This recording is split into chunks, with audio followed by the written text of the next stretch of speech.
네, 반갑습니다. 메시지 1번입니다. 시대를 바꾸도록 시대의 이상에 따라 생활하고 일함. 이것이 메시지 1번의 제목인데 노아와 다니엘과 욥이 어떠한 시대의 이상에 따랐으며 어떻게 시대를 바꾸었는지에 대해서 함께 말씀을 연구해 보도록 하겠습니다. 먼저 노아입니다. 노아는 심판에 대한 이상을 보았으며 방주를 건축했습니다. 이것이 노아가 본 시대의 이상이었습니다. 창세기 6장 13절에서 말하죠. 하나님께서 노아에게 직접적으로 말씀하신 것입니다. 모든 육체의 끝날이 내 앞에 이르렀다. 왜냐하면 땅이 그들로 말미암아 폭력으로 가득하기 때문이다. 그러므로 이제 내가 그들을 땅과 함께 진멸하겠다라고 말씀하십니다. 그리고 6장 16, 4절에서 너는 고페르나무로 방주를 만들어라 라고 말씀하시죠. 심판과 방주를 건축하는 것을 말씀하신 하나님께서 노아에게 직접적으로 말씀하십니다. 이것이 노아가 따랐던 시대의 이상입니다. 자, 여기 심판이 나오는데 심판에 있어서 몇 가지를 살펴보기 원합니다. 심판. 그런데 하나님께서 노아에게 직접 심판을 말씀하시기 전에 에녹에게 먼저 심판을 말씀하셨죠. 창세기 5장을 보면 21절에 에녹은 65년을 살다가 무두셀라를 낳았다. 에녹은 무두셀라를 낳은 다음 300년을 하나님과 동행하면서 아들, 딸을 더 낳았다. 에녹은 모두 365년을 살았다. 에녹이 하나님과 동행하더니 하나님께서 그를 데려가심으로 그가 잊지 않았다라고 말씀하시죠. 자, 여기에서 무두셀라라는 이름의 의미가 깊은데 그가 죽을 때 그것이 온다라는 뜻이다. 이 이름에는 예언적인 의미가 담겨 있다. 에녹은 자기 아들의 이름을 무드셀라라고 지음으로써 장차 무드셀라가 죽게 되는 해에 홍수가 날 것을 예언하였는데 그 해는 노아가 600세 되는 해였다. 에녹은 하나님께 계시를 받아 하나님께서 경건하지 않은 모든 세대를 심판하실 것임을 알았다. 이러한 계시 때문에 에녹은 그 시대의 조류를 따르지 않고 하나님과 동행하게 되었으며 경건하고 거룩한 생활을 하게 되었다. 자, 에녹은 무두셀라를 낳았을 때부터 그가 곧 심판이 무드셀라가 죽으면 심판이 올 것인 것을 알았죠. 1954년에 위트니스리 전집을 보면 이 창세기에 대해서 말씀하시는 부분이 나오는데 거기에 이렇게 써 있습니다. 에녹은 무드셀라가 한 달 있다 죽을지 1년 있다 죽을지 아니면 10년 있다 죽을지 언제 죽을지 몰랐다. 그렇기 때문에 그는 항상 깨어 있었다 라고 말씀하십니다. 아멘. 아멘. 우리도 주님이 언제 오실지 모르죠. 아멘. 주님이 오신다고 약속하셨지만 그때가 내일이 될지 한 달 후가 될지 1년 후가 될지 10년 후가 될지 모릅니다. 아멘. 우리는 항상 이러한 계시를 받았기 때문에 주님이 다시 오시고 대환난이 있을 것이라는 계시를 우리가 요한계시록을 통하여 받았기 때문에 우리는 이 시대의 조리를 따르지 않고 하나님과 동행하면서 심판을 면해야 될 것이고 주님 앞에 여기서 뭐라고 하죠? 데려가심을 받았다라고 말하죠. 우리도 주님 앞에 데려가심을 받기 원합니다. 첫 열매로 드려지는 자들이 되기 원합니다. 그런데 무드셀라가 한 달 있다 죽을지 1년 있다 죽을지 10년 있다 죽을지 몰랐는데 근데 무드셀라는 969년을 살다가 죽었습니다. 자, 그런데 날짜를 이렇게 그 다음에 무드셀라가 이렇게 죽었고 그 다음에 라멕은 그 다음에 무드셀라는 라멕을 낳은 다음 782년을 살면서 아들딸을 더 낳았다. 근데 무드셀라는 969년을 살았다는 거죠. 가장 아마 구약에서 가장 오래 산 사람입니다. 무드셀라 가장 오래 살았고, 그 다음에 무드셀라는 라멕을 낳았고, 라멕은 노아를 낳았습니다. 아멘. 그러면서 우리가 노아가 500세대 때 셈과 함과 야벳을 낳았고, 그들 낳은 후에 하나님께 바로 심판이, 여기 6장에서 말씀하신 것 같이 심판이 있을 것이다 라는 계시와 방주를 만들라는 계시를 받았고, 그 후에 600세 되던 해에 홍수가 났습니다. 그러니까 이때 노아가 600세 되던 해에 무드셀라가 죽었겠죠. 아멘. 자, 그 다음에 계속해서 창세기 6장 9절에 각 줄을 보도록 하겠습니다. 6장 9절, 6장 8절. 그러나 노아는 여호와 앞에 은총을 입었다. 창세기 6장 9절 말씀. 노아의 계보는 이러하다. 노아는 그 세대 가운데 의롭고 나무랄 데 없는 사람이었다. 노아는 하나님과 동행하였다. 창세기 6장 9절 각주. 노아는 자신의 징조할아버지 에녹처럼 믿음으로 하나님과 동행하였다. 자, 하나님과 믿음으로 동행하였고, 또한 징조할아버지 에녹으로부터 직접적으로는 아니지만 그 무드셀라를 통하여, 그리고 라멕을 통하여, 그러니까 노아가 태어나기 전에 에녹이 죽었습니다. 날짜를 계산해 보면 그렇게 나옵니다.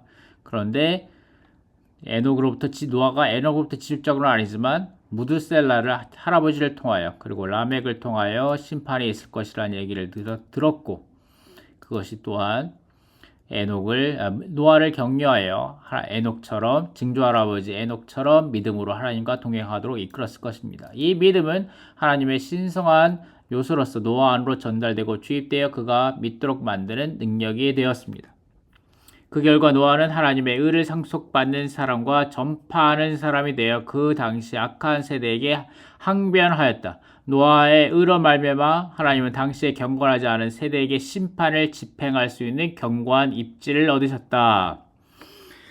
베드로후서 2장 5절 말씀. 의를 전파한 노아라고 말하죠. 그리고 히브리서 11장 7절 말씀. 세상을 유죄 판결하고 믿음에 따른 의의 상속자가 되었습니다 라고 노아를 말합니다. 아멘. 우리도 이 시대에 의롭게, 하나님의 의에 따라 삶으로, 아멘, 우리가 위치적으로 의롭게 되고, 그 다음에 우리가 주관적으로 의롭게 됨으로 하나님께서 이 시대를 심판할 수 있는 견고한 입지를 얻으시게 될 것입니다. 자, 그리고 그 다음에 노아가 어떻게 시대를 바꾸었는가라고 질문할 때 사역의 말씀은 우리에게 이렇게 대답해 줍니다. 교회를 건축하고 교회 생활 안으로 들어옴으로써 우리는 하나님께서 대환난을 통하여, 그러니까 앞으로 올 대환난을 말하는 겁니다. 앞으로 올 대환난을 통하여 오늘날의 악한 세대에 집행하실 심판에서 구원받고 그 세대에서 분별되어 새로운 시대, 곧 천년 왕국의 시대 안으로 이끌릴 것이다. 자, 이렇게 말합니다. 자, 이것이 노아의 이상에 어떻게 시대를 바꿨고, 노아가 본 시대의 이상이며 그가 시대를 바꾼 것입니다. 아멘. 노아의 예표는 시대를 바꾸도록, 아멘. 예표가 노아가 시대를 바꾸도록 한 것은 우리에게 이렇게 적용이 되는 것입니다. 교회를 건축하고 교회 생활로 들어옴으로써, 아멘, 우리는 이 시대에서 분별되어 심판받게 될 이 세대에서, 아멘, 구원받고, 아멘, 이 세대에서 분별되어 새로운 시대, 곧 천년 왕국의 시대 안으로 이끌게 될 것입니다. 이것이 이 말씀이 곧 시대를 바꾸는 것입니다. 아멘. 노아의 이상에 따라, 아멘. 시대를 바꾸게 되는 것입니다. 자, 다니엘이 본 시대의 이상은 무엇이며 어떻게 시대를 바꾸었는가? 다니엘이 시대를 바꾸도록 시대의 이상에 따라 생활하고 일한 것인데 어떻게 이렇게 되었는가에 대해서 보겠습니다.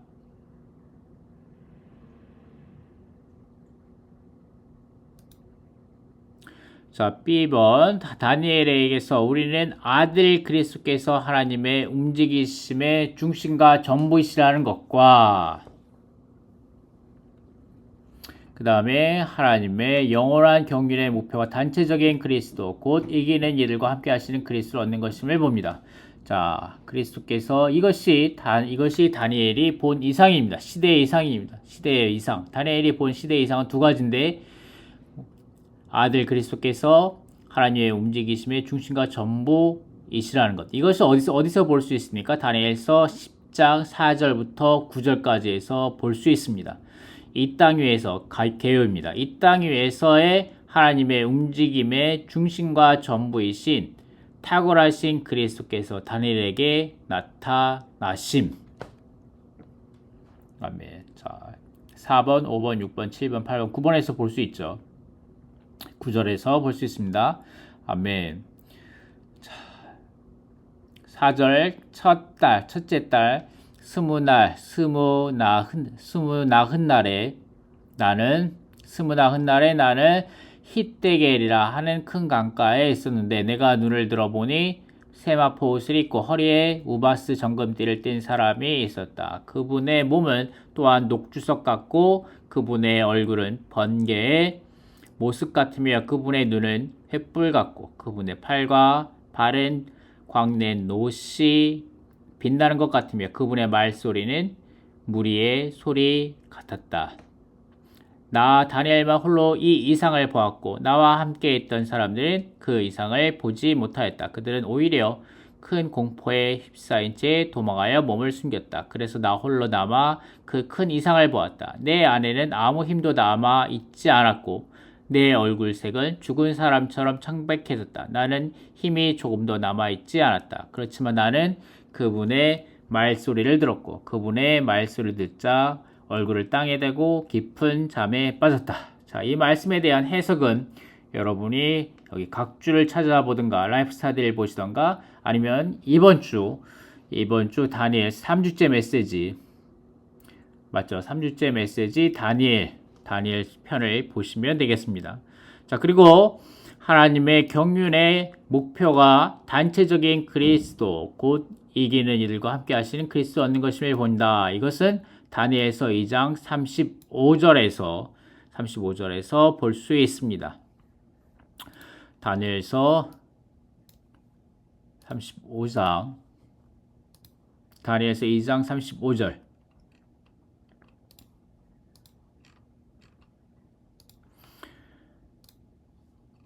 그러자 새와 진흙과 녹과 은과 금이 모두 일시에 부서져서 여름 타작마당에 겨같이 되어 바람에 날려가 흔적도 없이 사라졌습니다. 그리고 그 형상을 친 돌은 큰 산이 되어 온 땅을 가득 채웠습니다. 자, 이 부분이죠. 큰 산이 되었습니다. 여기서 큰 산은 하나님의 영원한 왕국을 상징하는데 이 왕국이 영원토록 온 땅을 채울 것이다. 단체적인 그리스도, 곧 이기는 신부와 함께 하시는 그리스도는 오셔서 인간 정부의 총체를 산산이 부수신 후에 큰 산이 되어 온 땅을 채우시고 그 온 땅을 하나님의 왕국이 되게 하실 것이다. 따라서 거대한 인간 현상은 이 땅에 있는 하나님의 영원한 왕국으로 대치될 것이다. 돌이 큰 산으로 증가한 것은 그리스도의 증가를 상징한다. 교회는 생명 방면에서의 그리스도의 증가이지만 하나님의 영원한 왕국은 행정면에서의 그리스도의 증가이다. 따라서 그리스도는 교회이실 뿐 아니라 하나님의 왕국이시다. 돌이신 그리스도는 하나님의 움직임의 중심이시고 산이신 그리스도는 전부이시다. 따라서 그분은 모든 것을 포함하신 분, 곧 만물 안에서 만물을 충만하게 하시는 분이시다. 라고 말하죠.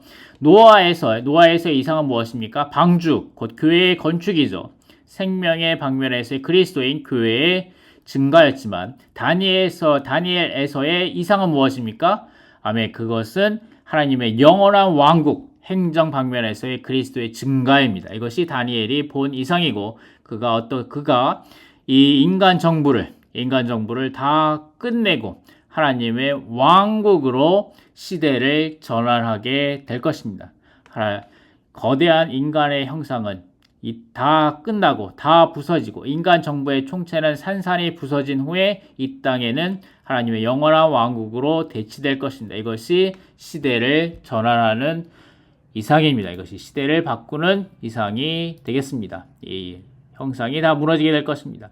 여기서 요엘서 3장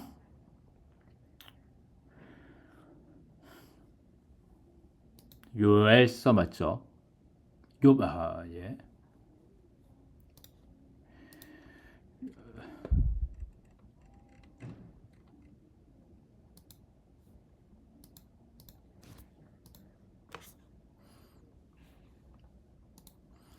요엘서 3장 11절. 요엘서 3장 11절 맞습니다. 요엘서 3장 11절 말씀 같이 보겠습니다. 주변에 너의 모든 민족들은 속히 와서 모여라. 오 여호와님, 주님의 용사들을 그곳으로 내려오게 해 주십시오. 주님의 용사들은 무엇입니까? 이들은 그리스도의 이기는 이들이다. 그들은 그리스도의 군대로서 그리스도와 함께 돌아와 아마겟돈 전쟁에서 적 그리스도를 패배시키고 천년 왕국에서 그리스도의 공동왕들이 될 것이다. 오 여호와님, 주님의 용사들을 그곳으로 내려오게 해 주십시오. 이것이 요엘서 3장 11절의 말씀입니다. 자, 이렇게 해서 노아와 다니엘을 보았고, 욥입니다. 욥이 본 시대의 이상은 무엇이며 어떻게 시대를 바꾸었는가? 자, 개요입니다. 메시지의 개요. 욥에게서 우리는 영 하나님께서 그분의 연인들을 성령의 새롭게 하심에 의해 변화의 과정을 거치도록 이끄시는 것을 봅니다. 그분의 연인들은 하나님을 봄으로써 하나님을 얻고 하나님에 의해 변화되어 하나님의 단체적인 표현, 곧 하나님의 영광을 위해 신격에서는 아니지만 생명과 본성과 외형에서 하나님이 됨으로써 하나님의 마음에 있는 것을 이루어냅니다. 욥기 42장 5절 말씀, 6절 말씀, 이것이 욥기에 있어서 가장 유명하죠.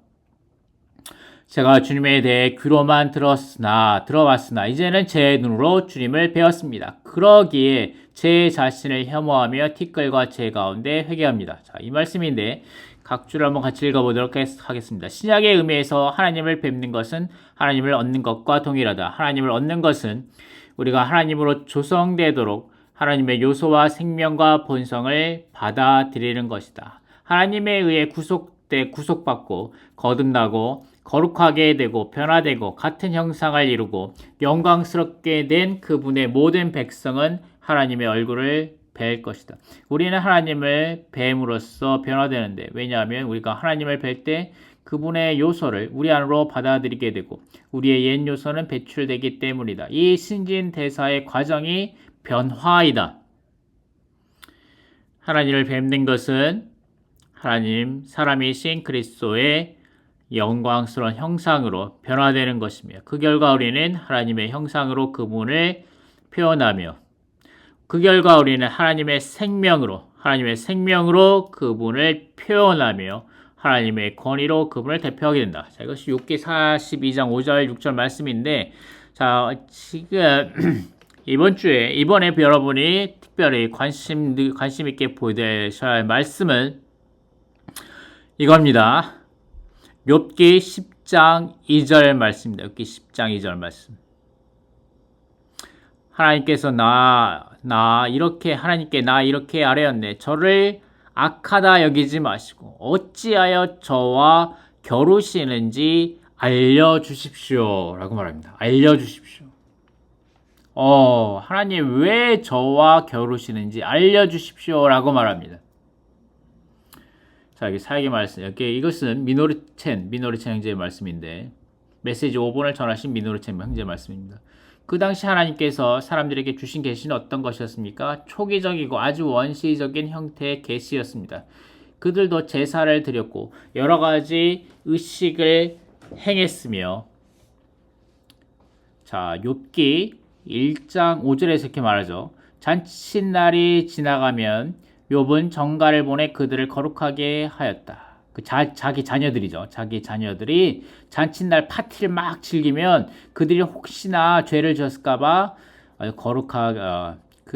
그들을 거룩하게 하고, 그 다음에 그는 아침 일찍 일어나 그들의 수요대로 번제물을 바쳤는데, 그것은 욥이 어쩌면 내 자녀들이 죄를 짓고 마음으로 하나님을 저주했을지도 모른다라고 했기 때문이다. 욥은 늘 이렇게 하였다.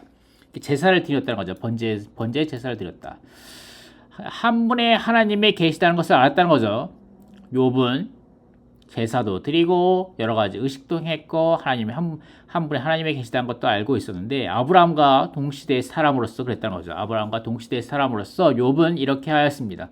하지만 그들이 받은 모든 계시는 매우 원시적인 것이었고, 형제자매인 여러분, 하나님께서 진정으로 마음속에 품고 계신 일은 그 누구에게도 결코 알려주지 않으셨습니다. 욥기 끝까지 가서도 욥은 말했습니다. 예전에는 주님에 대해 들었을 뿐인데 이제는 내 눈으로 주님을 뵙지만 여전히 주님의 모습을 온전히 볼 수는 없었습니다. 뭔가 봤다는 거죠. 욥은 뭔가 봤는데, 이 42장 말씀에 따라 욥은 뭔가 보긴 봤는데 주님의 모습을 온전히 볼 수 없었다는 겁니다. 주님의 뜻을 온전히 알 수 없었다는 거죠.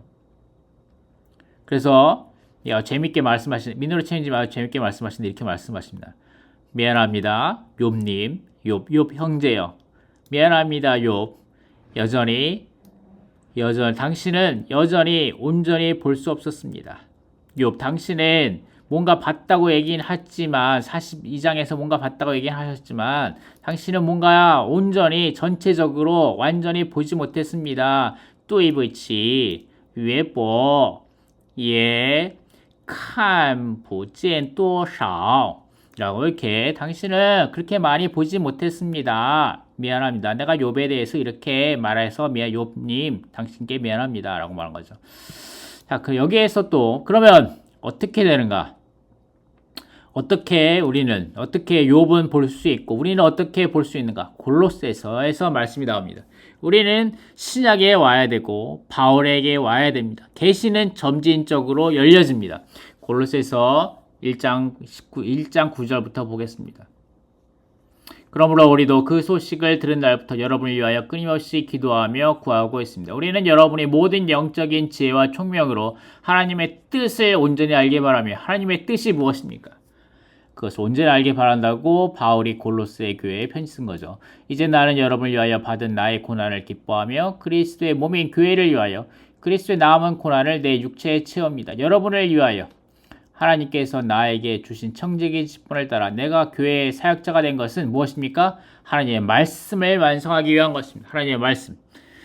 이 비밀은 영원부터 모든 세대에 감추어져 있었으나 이제는 그분의 성도들에게 나타났습니다.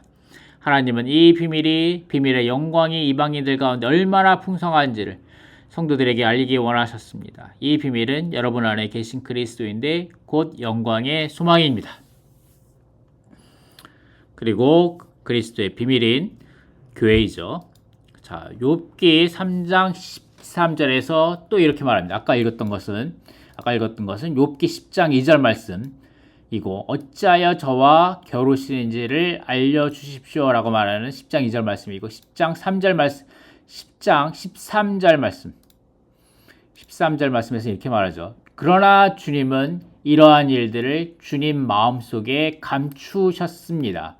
저는 이러한 것이 주님께 있는 줄 아랍니다 라고 말하는데, 자, 욥이 고백한 거죠. 주님 마음속에 감추어졌습니다. 저는 이런 것이 주님께 있는 줄을 압니다. 근데 저에게 좀 알려주십시오 라고 말하는데 바로 알려주지는 않았고, 자, 여기서 함께 이 부분, 저는 이러한 것이 주님께 있는 줄 압니다. 주님의 마음속에 감춰졌습니다. 이 부분의 각 줄을 읽어보도록 하겠습니다. 이것은 욥이 하나님께서 자신을 다루시는 이유를 찾아낼 수는 없었지만 하나님의 마음속에 감추인 어떤 이유가 분명히 있을 것이라 믿었음을 보여준다. 욥은 옳았다. 어떤 것이 하나님의 마음속에 감추어졌는데 그것은 바로 영원부터 감추어져 있던 비밀이다. 에베소서 3장 9절 말씀이죠. 만물을 창조하신 하나님 속에 영원부터 감추어져 있던 뭔가 비밀이 있는데 이것이 비밀의 경륜이라는 거죠. 비밀의 경륜이 무엇인지를 모든 사람에게 밝히게 하시어. 자, 이것이 하나님의 경륜입니다. 비밀의 경륜. 하나님은 그분의 형상대로 그분의 모양에 따라 사람을 창조하신 이유로 그분의 의도를 모든 세대에 감추어 두셨다. 그분의 신약 시대 이전에는 자신의 목적이 무엇인지 아무에게도 밝히지 않으셨다. 하나님 마음속에 감춰진 비밀은 하나님의 영원한 경륜이다. 자, 이것이 에베소서 1장 10절 말씀, 3장 9절 말씀, 디모데전서 1장 4절에 있는 하나님의 영원한 경륜이죠. 에베소서 3장 9절 말씀, 만물을 창조하신 하나님 속에 영원부터 감추어져 있던 비밀의 경륜이 무엇인지를 모든 사람에게 밝히게 하시오. 하나님의 영원한 경륜은 그분의 갈망이 담긴 그분의 영원한 의도로서 신성한 삼일성 안에서 곧 아버지로서 아들 안에서 그분의 영에 의해 그분 자신을 그분께서 선택하신 백성 안으로 분배하시오. 분배죠. 이게 분배. 아멘. 분배하시어 그들의 생명과 본성이 되시는 것이며 그 결과 하나님의 백성은 그분의 복사판으로서 그분과 똑같아져서 하나님의 충만이자 하나님의 표현, 이들 하나의 유기체 곧 새 사람인 그리스도의 몸이 되며 결국 새 예루살렘으로 완결된다. 자, 이것이 하나님의 경륜입니다.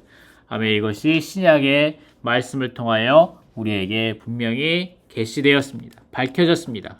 아멘. 주님을 찬양합니다. 하나님의 의도를 몰랐던 욥은 하나님을 오해하여 하나님께서 자기에게 분노하셔서 심판하시며 벌을 주신다고 생각했다. 그러나 하나님의 의도는 욥을 심판하시거나 벌을 주시는 것이 아니라 욥을 허물어뜨리신 다음 그분 자신으로 재건축하시어 하나님의 새 창조물 안에 있는 새 사람이 되게 하시려는 것이었다. 이것이 욥이 던진 질문과 욥기와 욥의 욥기와 욥의 자기 옹호에 대한 답변이다. 자, 이것이 위대한 질문인 거다. 자, 계속 읽어보도록 하겠습니다. 그 다음에 욥기 42장 17절 말씀, 마지막 구절입니다. 욥기의 마지막 구절 말씀. 욥은 늙어서 수완이 차서 죽었다. 자, 각주 읽어보도록 하겠습니다. 욥기의 42장은 우리에게 두 부분으로 이루어진 한 가지 핵심적인 질문을 던진다. 하나님께서 사람을 창조하신 목적은 무엇이며 그분께 선택받은 백성을 다루는 목적은 무엇인가? 와, 여전히 많은 사람들에게 있어서 이것이 비밀로 닫혀져 있죠. 심지어는 많은 그리스도인들에게도 민들이들에게도 이것이 충분하게 계시되지 못하였습니다. 하지만 우리는 이 주님의 회복 안에서 이러한 사역이 우리에게 이것에 대해서 충분하게 우리에게 해석의 말씀을 열어주십니다. 이 질문에 답하기 위해서는 성경 전체가 필요하다.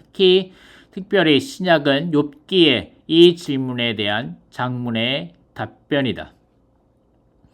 그 답변은 하나님의 선한 기쁨에 따른 그분의 영원한 경륜인데, 그분의 영원한 경륜인데, 하나님의 경륜은 그분의 신성한 삼일성 안에서, 아버지 안에서, 아들 안에서, 그 영 안에서, 그러니까 노아로 상징된 아버지, 다니엘로 상징된 아들, 그리고 욥으로 상징된 그 영 안에서 그분의 육체 대신과 인간 생활과 십자가의 못 박히심과 부활과 승천을 통하여 그 영의 부어지심으로 그분께서 선택하시고 구속하신 백성 안으로 그분 자신을 분배하시고 그들 모두를 신격에서는 아니지만 생명과 본성에서 그분과 똑같이 만드심으로써 그들이 그분의 복사판이 되어 그분을 표현하게 하는 것입니다.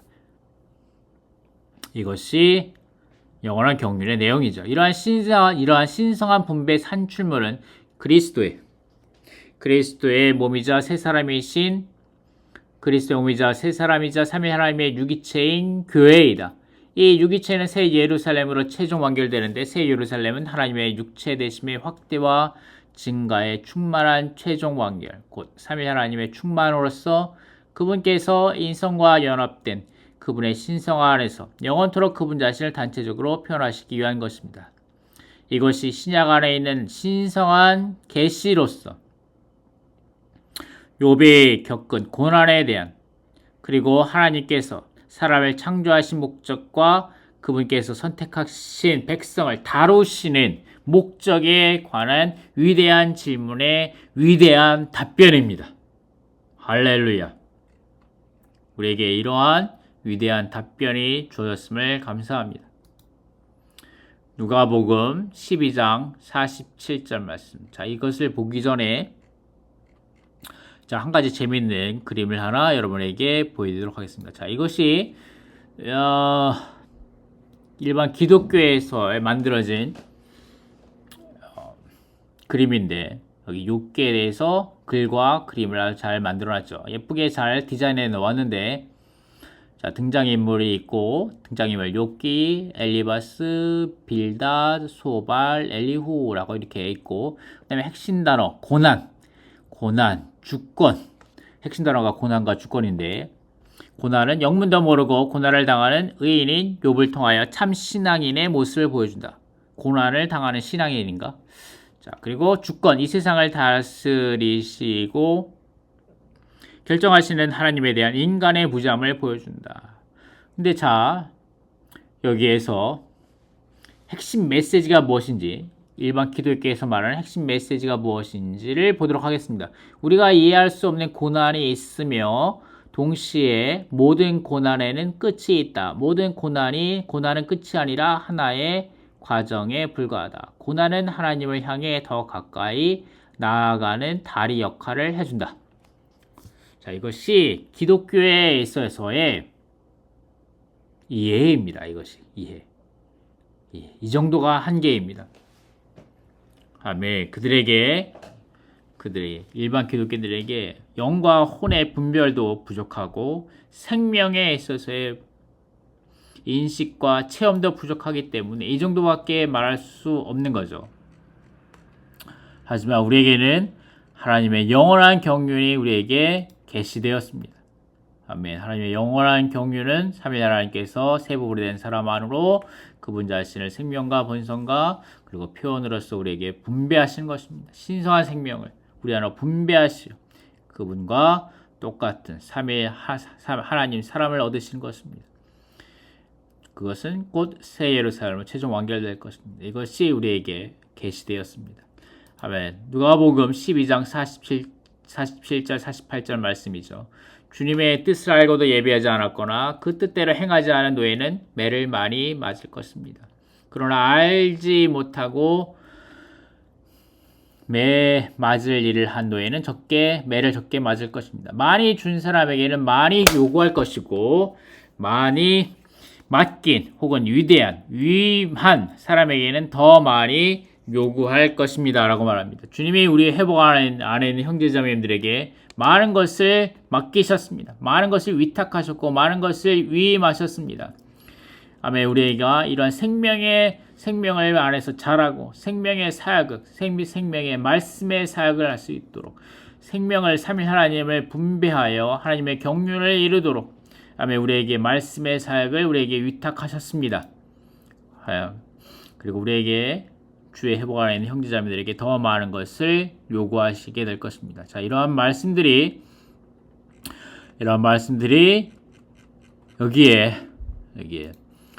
2026년 국제 중거 특별 집회 노아와 다니엘과 욥 하나님의 경륜을 이루도록 생명의 도전에서 이기는 생활을 하는 본들에서 우리에게 충분하게 계시되었고 또한 이러한 말씀은 앞으로 계속하여 이 말씀을 이번 5주 동안의 말씀, 이런 중국어 집회 말씀을 여러분이 잘 추구하신다면 어떻게 됩니까?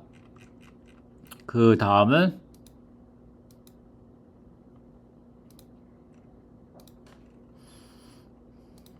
죄송합니다.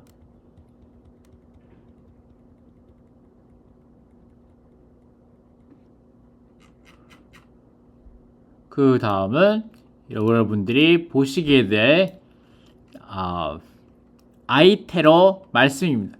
아이테러 말씀에 계속해서 누차 말하지만 아이테러 말씀에서 이 부분들이 우리에게 더욱더 충분하게 공급되고 여기 있죠. 우리 이 부분에 있어서 충분하게 우리에게 공급될 것입니다. 우리가 충분하게 누리게 될 것입니다. 하나님의 경륜을 위하여 아멘. 하나님의 영원한 경륜을 이루기 위하여 우리는 하나님의 생명으로서 분배하는 자들이 되어야 합니다. 아멘.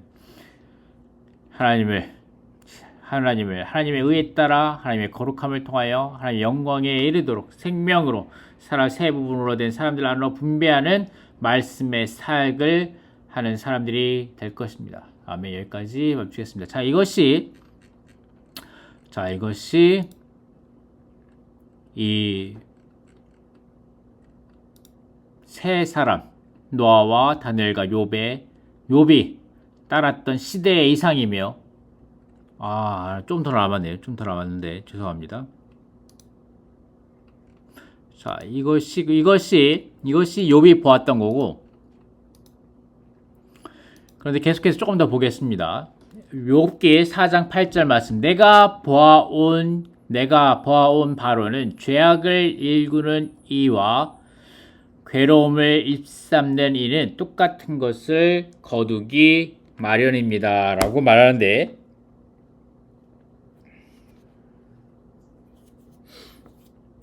거두기 마련이더군요. 내가 보아온 바로는 죄악을 일구는 이와 괴로움을 심는 이는 같은 것을 거두기 마련이더군요. 라고 말하는 욥의 친구. 그러니까 욥기의 내용은 욥과 그의 세 친구와 젊은 사람 엘리후를 포함한 경건한 사람들의 정서가 표현된 말인 거죠. 이것이 이에 더해진 하나님의 말씀으로 이루어졌다. 이것이 욥기에 대한 내용이죠. 이 경건한 다섯 사람들의 정서가 표현된 말들은 그들의 경건한 삶의 체험에 따른 것이며 하나님과 사람 사이의 관계에 대한 그들의 인간적인 관념에 근거한 것이다. 율법이 주어지기 전이었는데도 그들의 말에는 선악의 원칙이 가득했다. 이 책에서 발언하는 이들의 논리는 선과 악의 지식나무의 노선에 따른 것이었으며, 창세기 2장 9절에 나오는 선과 악의 지식의 나무의 노선을 따른 것이며, 이것에 근거하여 그들은 하나님의 정의와 의로운 심판을 매우 주의하였다. 이 책에서 그들의 논쟁 대부분은 하나님의 심판에 대한 서로의 다른 관점에서 비록되었다. 욥의 친구들은 욥이 겪는 고난이 하나님의 심판 때문이라고 생각했다. 하지만 욥의 고난은 하나님의 심판이 아니라 하나님께서 욥을 얻으시며 그 결과 욥도 하나님을 더 얻게 하시려는 하나님의 벗겨내심과 소모시키심이었다.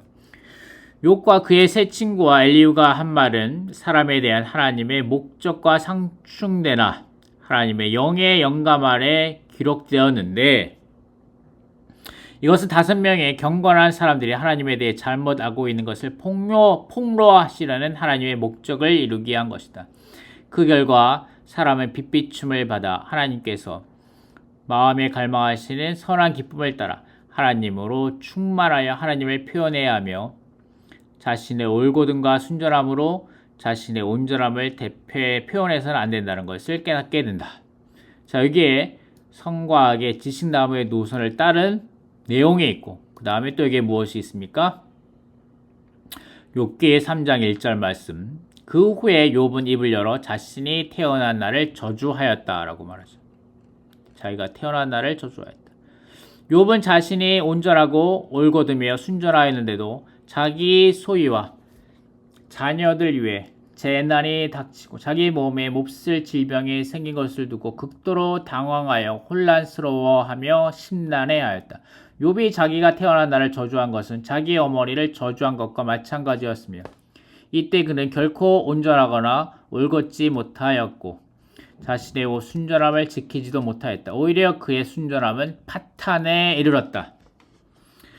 욥에 대한 하나님의 의도는 그를 소모시키고 그가 온전함과 올곧음을 통해 최고 수준의 윤리 안에서 도달하고 성취한 것들을 그에게서 벗겨내시려는 것이었다. 하나님의 의도는 또한 스스로 온전하고 옳고 낫던 타고난 욥을 허물어뜨리심으로써 하나님의 본성과 속성들로 새롭게 된 욥을 건축하시려는 것이었다. 하나님의 의도는 선악의 지식나무의 노선 아래 머무는 욥이 아닌 생명나무의 노선 아래 머무는 욥을 얻으시려는 것이었다.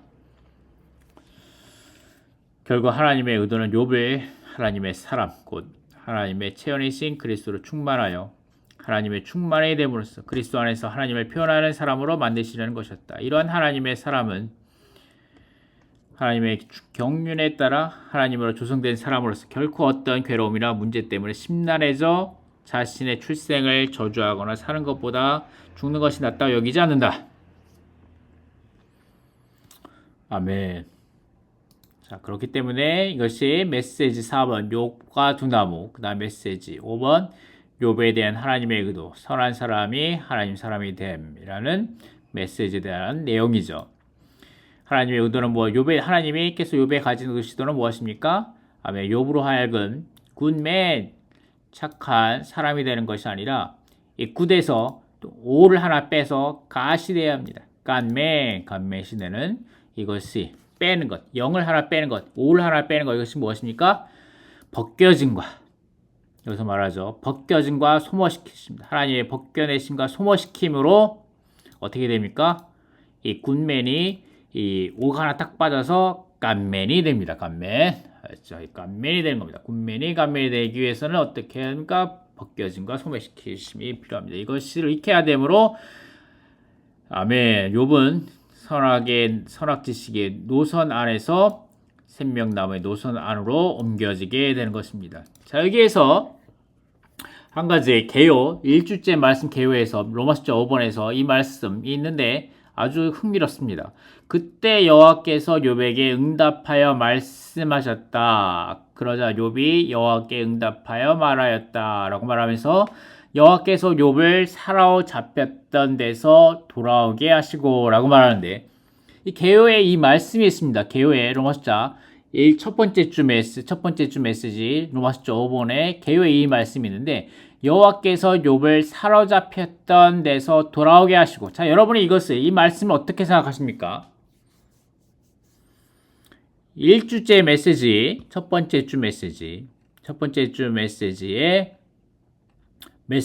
로마서 5번에 이 말씀이 있습니다. 여호와께서 욥을 사로잡혔던 데서 돌아오게 하시고.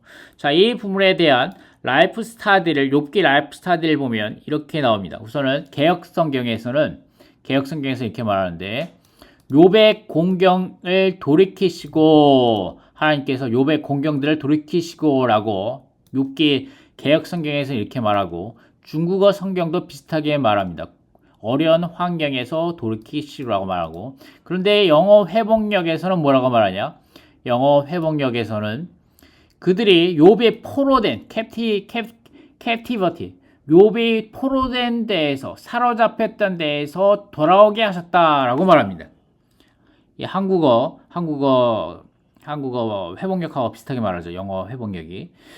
자, 근데 여기서 읽어보면 욥이 그의 친구들을 위하여 기도하고 하나님께서 욥의 공경을 돌이킴이라고 말하는 라이프 스타디 메시지를 보면 욥은 그의 친구들을 위해 기도하고 하나님은 욥의 공경을 돌이키시고 욥에게 그 전에 소유보다 갑절이나 주셨다.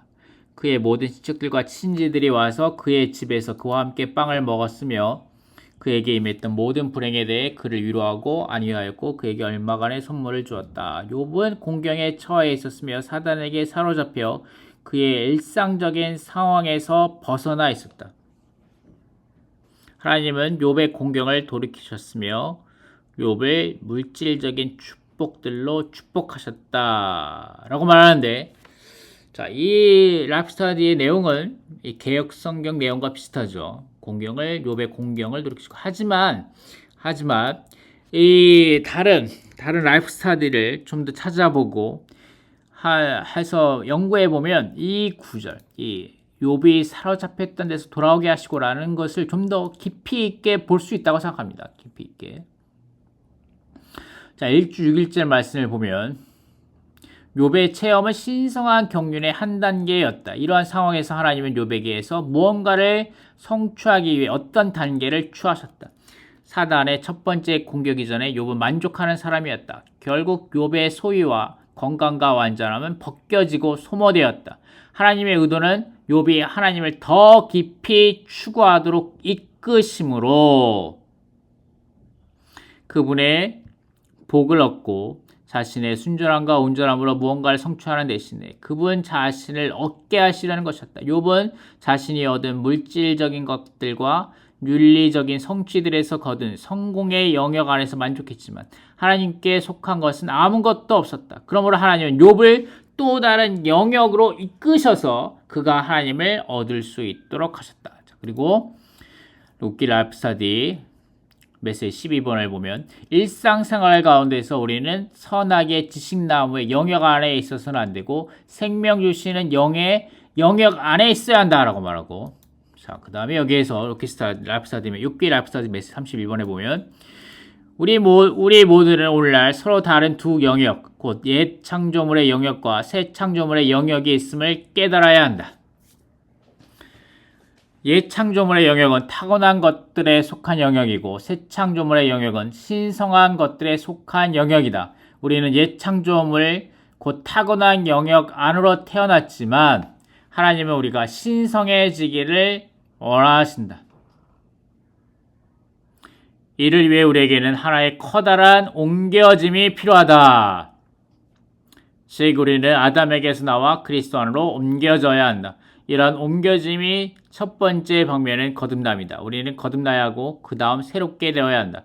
우리가 새롭게 될수록 우리의 존재의 어떤 부분들이 벗겨지고 새로운 요소로 대치될 것이다. 이 새로운 요소들로 인해 우리는 변화되고 결국 하나님의 맏아들이신 그리스도의 형상과 같은 형상을 이루게 될 것이다. 그 다음에 메시지 37번. 욥과 그의 세 친구들인 엘리바스와 빌닷과 소발은 선과 악의 지식나무의 영역에 있었다. 하나님은 그들을 그 영역에서 구출하여 생명의 나무의 영역에 넣으려고 하셨다. 하나님께서 하셔야 했던 첫 번째 일은 욥을 벗겨내시고 소모시키고 허무심으로써 그를 고난을 받는 사람으로서 아무것도 아닌 존재가 되게 하시는 것이었다. 아무것도 아닌 존재. 할렐루야.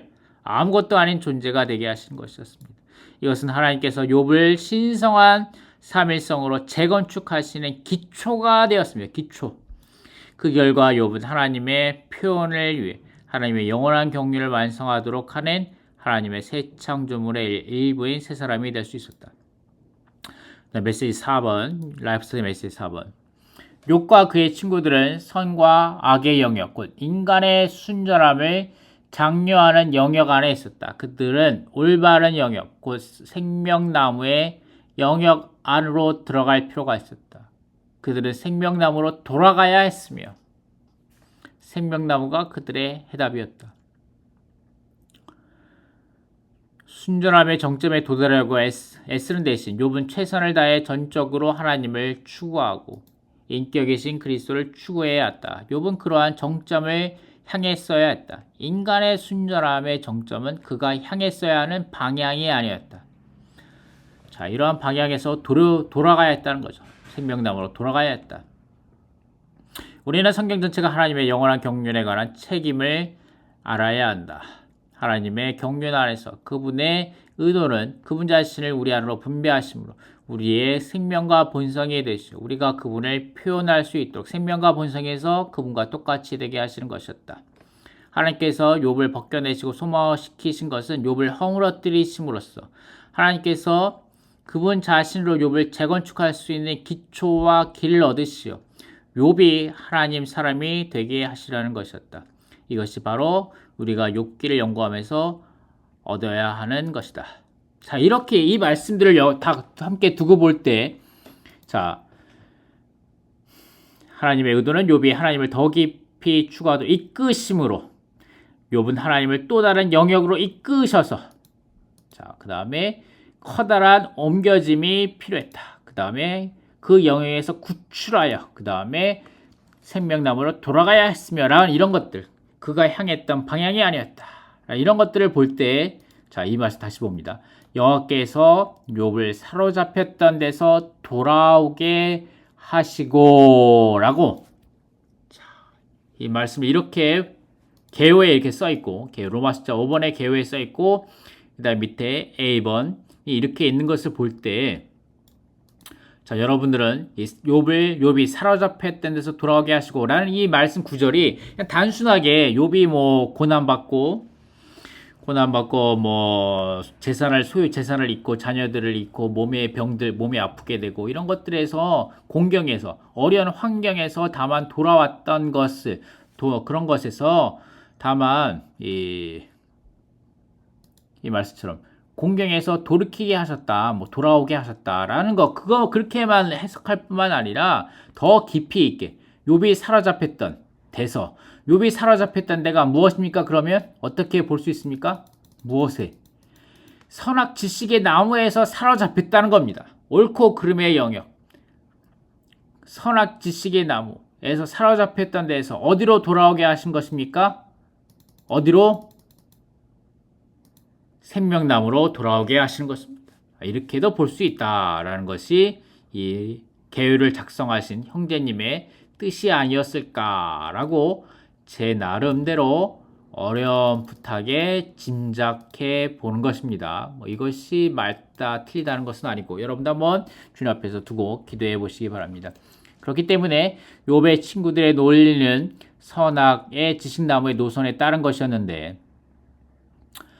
그들은 욥이 겪는 고통이 하나님의 심판의 문제라고 생각했다. 하지만 욥이 겪는 고통은 하나님께서 욥을 얻으심으로 욥이 하나님을 더 얻을 수 있게 하시려고 하나님께서 욥을 소모시키게 하신 것이었다. 아멘. 욥을 소모하게 하시고 허물어뜨리시고 그 다음에 그를 하나님의 본성과 속성들로 새롭게 건축하시는 것입니다. 그러므로 하나님을 추구하고 얻으며 욥이 자신을 표현하는 것이 아니라 하나님을 표현하게 하시려는 것이었습니다. 이것이 하나님의 뜻이었죠. 하나님의 의도입니다. 하나님의 의도는 욥을 생명나무의 노선 아래 두셔서 욥을 하나님의 사람이 되게 하시는 것이었습니다. 자, 이것이 욥이 보았던 시대의 이상이며 이것이 욥이 이루어내 욥을 통하여 보여지는 시대의 전환입니다. 시대의 전환. 시대 어디서부터 어디로 전환됩니까? 아멘. 선악의 지식나무의 노선에서 생명나무의 노선으로 시대가 전환되는 것입니다. 아멘. 여러분은 이러한 아멘 시대의 바뀐 시대에 살고 계십니까? 아니면 여러분들은 여전히 선악의 지식의 나무에 따라서 옳고 그름을 판단하며 자신의 의, 자신의 거룩함, 자신의 정직함, 자신의 순수함, 자신의 똑바름, 자신의 올바름 이런 것들, 자신의 어떠한 자신의 표현, 좋은 사람 이런 것들 안에서 살고 계십니까? 우리는 하나님께서 아멘 그분 자신을 우리 가운데서 분배하시고 하나님 자신을 표현하기 원하신다는 이런 시대의 이상에 따라서 시대를 바꿔야 합니다. 어떤 시대? 생명나무, 선악 지식의 노선에서 생명나무의 노선으로 바뀐 이 시대에서 살아야 합니다. 이것이 욥에서 볼 수 있는 시대 이상에 따라 시대를 바꾸는 것입니다. 자, 노아는 무엇입니까? 노아는 심판과 건축이죠. 노아는 심판과 건축. 이것이 곧 우리에게 대환난을 통하여 대환난이 있을 것이며 그 다음에 천년왕국이 올 것이라는 것을 노아가 말해주는 것이고 교회가 곧 하나님의 생명 안에서의 증거, 그리스도의 생명 안에서의 증가로서 이 시대를 끝내고 아멘 천년왕국 하나님의 천년왕국이 임할 것이라는 자 새로운 시대 곧 천년왕국의 시대 안으로 이끌실 것이라는 것을 보여주는 것이고 그 다음에 다니엘은 무엇입니까? 다니엘의 본 이상은 아멘 다니엘 그리스도께서 하나님의 움직이심의 중심과 전부가 되시고 아멘. 단체적인 그리스도를 얻는 것임을 보여준 거죠. 이것이 그가 본 이상이며 그 시대를 전환하는 것은 하나님의 온 땅을 채우는 하나님의 왕국이 오게 한 것입니다. 이 시대를 종결하고 온 땅을 하나님의 왕국이 되게 하는 것입니다. 그리고 욥이 본 시대의 이상은 아멘, 생명으로서 하나님의 사람들 안에 분배하시는 것이다. 아멘, 이것을 위하여 우리는 소모되고 허물어지고 부서질 필요가 있다.